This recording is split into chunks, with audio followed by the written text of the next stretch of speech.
ఉన్నప్పుడు, చాలా చిన్నగా ఉన్నప్పుడు ఎప్పుడు వాళ్ళ అమ్మ చేతిలో ఉంటుంది, లేకపోతే వాళ్ళ అమ్మ స్టేజ్ మీదకి వెళ్తే కేర్ టేకర్ చేతిలో ఉంటుంది. నా చేతుల్లో ఉండదు. నేను రాత్రి ఇంటికి వెళ్ళేటప్పటికి పడుకుని ఉంటుంది. నేను ప్రార్థన చేసేటప్పుడు పడుకుని ఉంటుంది. పడుకు పెడుతున్నానా పడుకుని ఉంటుంది. మాట్లాడుతున్నానా పడుకుని ఉంటుంది. నాతో ఎక్కువ సంబంధం ఉండేది కాదు. ఎలాగైపోయేదంటే లిటరల్గా నాకన్నా కేర్ టేకర్ని కోరేది. నా దగ్గర ఏడుస్తున్నాను రాని నేను చేయి చెప్తాను, నా దగ్గర రాదు. కేర్ టేకర్ దగ్గరికి వెళ్తుంది, నేను వాళ్ళ దగ్గరికి వెళ్తాను, నీ దగ్గర రానంటుంది. తండ్రికి ఎట్లా ఉంటుంది చెప్పు? నిన్ను చూసుకుంటే నేను పెట్టాను కేర్ టేకర్ అమ్మా, నేను నీ తండ్రిని.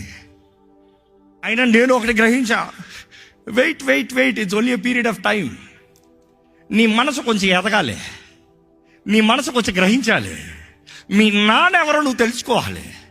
మీ నాన్న ఎవరో తెలుసుకున్న తర్వాత నీకు ఏదైనా జరిగితే నా దగ్గర రా అని చెప్పక్కర్లే, నువ్వు నన్ను నమ్మితే నా దగ్గరకు వచ్చి నిలబడతావు. ఇప్పుడు ఎంతమంది ఉన్నా నేను రా అంటే నా దగ్గర రాకుండా పోతాడంటారా?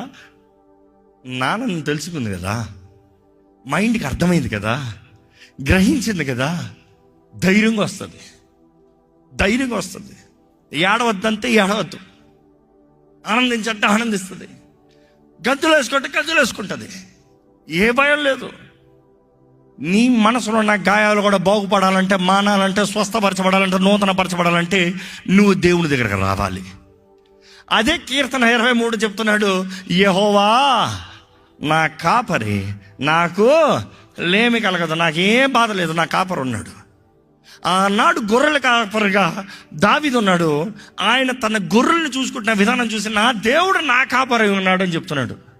ఈరోజు నేను చెప్పే ఇల్లుస్ట్రేషన్, నేను ఒక తండ్రిగా ఉన్నాను, నా బిడ్డకి నేను చూసుకుంటున్నాను, తనకి ఏది తక్కువ కాకుండా. ఈరోజు నేను చెప్పగలుగుతున్నాను అనుభవపూర్వకంగా, నా పరమ తండ్రి కూడా నన్ను అలాగ చూసుకుంటాడు, నాకేం తక్కువ కాకుండా.